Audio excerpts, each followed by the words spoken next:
Hey, this is a short review. Why is it short? Because I'm short.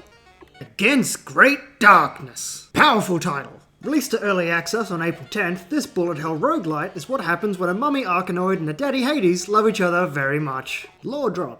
You're a filthy pagan who's been damned. Despite the warm welcome you get from the devil, you decide hell doesn't suit you, so you decide to escape. How does it play? Against Great Darkness takes its gameplay aspects heavily from Arkanoid, bouncing little light discs off your flying pagan to destroy demons and hellspawn. If you miss, the ball will despawn, but then quickly respawn, and it's just back to bouncing. Simple enough if it wasn't for the blob demons trying to shoot you down. Unlike Arkanoid, the bricks in this game try and break you in return, and they do that by shooting, dive bombing, or just straight up exploding when they're near you. The bullet hell aspect in this game does keep it pretty interesting, as you decide whether it's worth trying to make a dive for that fastball and risk getting hit, or just put on your juke shoes and dodge until it respawns. And throughout your treacherous ascent, you'll be consistently rewarded.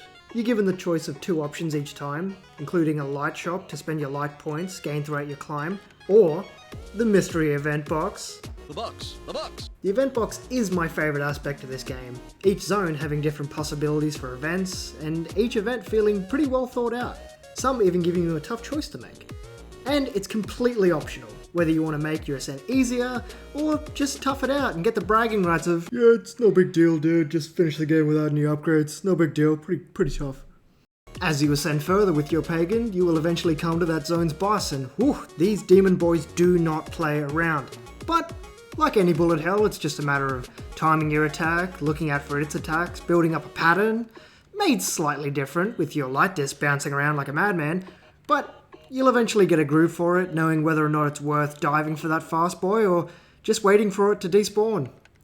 And eventually, when you do kill it, you'll ascend up to the next zone, and akin to Hades, you do get a shiny reward for doing so. And of course, the last thing that determines difficulty, well, actually the first thing is of course the character you end up choosing. Having 3 to begin with at first, each one has their own unique playstyle to really keep you guessing. Whether it's Artemis to have her arrows do all the damage, or maybe you pick Tisha, get that extra light disc in there. Each one really has its own playstyle designed for each person. What does it sound like? Little needs to be said about this angelic orchestra, so I'm just going to stop talking and enjoy it for a moment.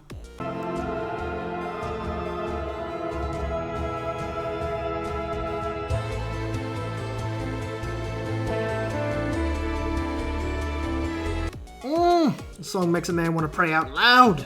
Anything else? Like any good roguelite, this game has upgrades. Similar to the game like Tiny Rogues, there's an upgrade menu outside of the main game to purchase extra lives, extra light discs, or any other passives that might make your runs that little bit easier.